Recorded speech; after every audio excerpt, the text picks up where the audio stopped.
നമസ്തേ. സഭ്യാശൃണുത ഭദ്രം വാ.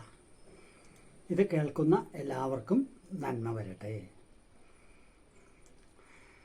കഴിഞ്ഞ ഏതാനും വീഡിയോകളിൽ ശ്രീരാമചന്ദ്രസ്വാമിയുടെ മാഹാത്മ്യം അനുസ്മരിക്കുകയായിരുന്നു നമ്മൾ ചെയ്തത്. ഇതിൽ രാമനാമത്തിൻ്റെ മാഹാത്മ്യം നമുക്ക് അനുസ്മരിക്കാം. വാൽമീകിയുടെ കഥ പ്രസിദ്ധമാണല്ലോ.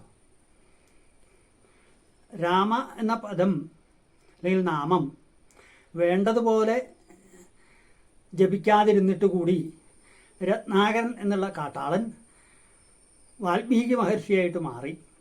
അപ്പം അത്ര പ്രാധാന്യമേറിയതാണ് രാമ എന്നുള്ള നാമം. ഈ നാമം സഹസ്രനാമത്തിന് തുല്യമാണ് എന്ന് പറയാറുണ്ട്.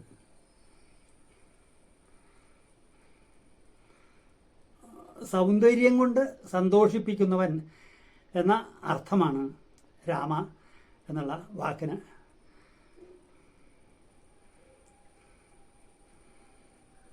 ഈ നാമം എങ്ങനെയാണ് രൂപപ്പെട്ടത്? രാ എന്നത് നാരായണ എന്നുള്ളതിൽ നിന്ന് എടുത്തതാണ്. മ എന്നുള്ളത് നമശിവായ എന്നുള്ളതിൽ നിന്ന് എടുത്തതാണ്. ഇത് രണ്ടും കൂടി കൂട്ടിച്ചേർത്താണ് വസിഷ്ഠ മഹർഷി ഭഗവാനെ രാമ എന്ന് വിളിച്ചത്.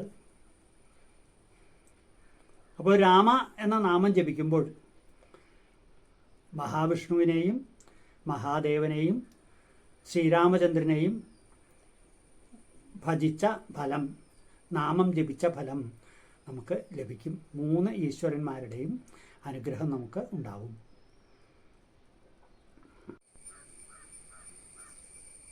രാമനാമത്തിന് മറ്റൊരു പ്രത്യേകതയുണ്ട്. അത് ആദ്യം ജപിക്കരുത്. കാരണം രാ എന്നുള്ളത് അഗ്നിബീജമാണ്. അപ്പം അതുകൊണ്ട് കുറേ പഞ്ചാക്ഷരം ജപിച്ചതിന് ശേഷം രാമനാമം ജപിക്കാനാണ് പറയാറുള്ളത്. ഒരുപക്ഷെ അതുകൊണ്ടായിരിക്കാം മഹർഷിമാർ വാൽമീകിയോട് മരാമര എന്ന് ജപിക്കാൻ ഉപദേശിച്ചത്. മാ എന്ന് വെച്ചാൽ ശിവനാണല്ലോ. ഇത് തമിഴിലും കാണാം.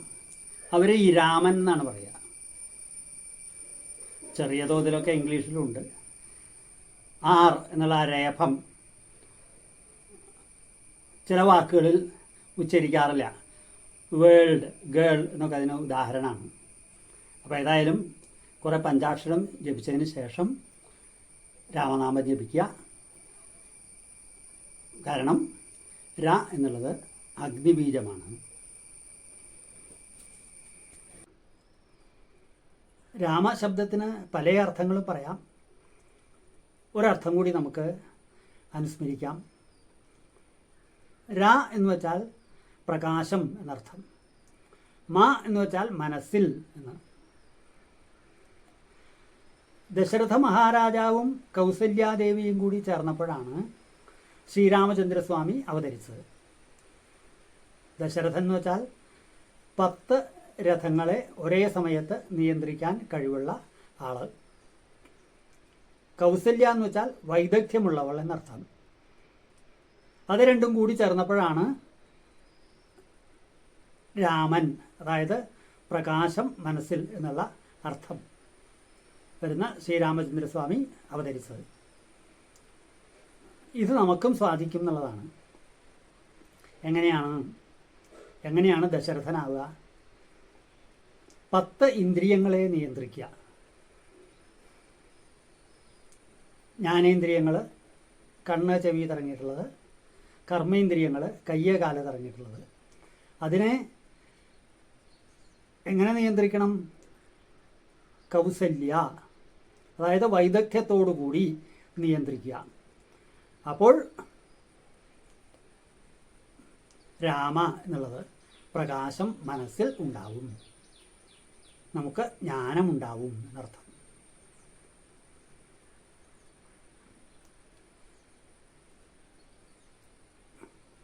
അങ്ങനെ ജ്ഞാനമുണ്ടായിക്കഴിഞ്ഞാൽ നമ്മുടെ മനസ്സ് അയോധ്യയാവുന്നതാണ്. അയോധ്യ എന്ന് വെച്ചാൽ എന്താ? യുദ്ധമില്ലാത്ത ഭൂമി, സംഘർഷങ്ങളില്ലാത്ത ഭൂമി. അപ്പോൾ നമ്മുടെ മനസ്സ് സംഘർഷങ്ങളില്ലാത്തതാവും, രാഗദ്വേഷങ്ങളില്ലാത്തതാവും, ശാന്തിയുള്ളതായി തീരും. അതാണ് രാമശബ്ദത്തിൻ്റെ അർത്ഥം. അത് നമുക്ക് സാധിക്കുന്നതാണ്. ഇന്ദ്രിയങ്ങളെ നിയന്ത്രിക്കുക വിദഗ്ധമായി. അപ്പോൾ മനസ്സിൽ പ്രകാശമുണ്ടാവും, ജ്ഞാനമുണ്ടാവും, മനസ്സ് അയോധ്യ പോലെയാവും. അപ്പോൾ ശാന്തി ഉണ്ടാവും.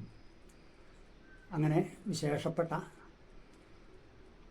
ശ്രീരാമചന്ദ്രസ്വാമിയുടെ നാമം, രാമനാമം ജപിക്കാൻ എല്ലാവർക്കും സാധിക്കട്ടെ എന്ന് പ്രാർത്ഥിച്ചുകൊണ്ട് ആ പാദങ്ങളിൽ നമസ്കരിക്കുന്നു. രാമായ തുഭ്യം നമഃ.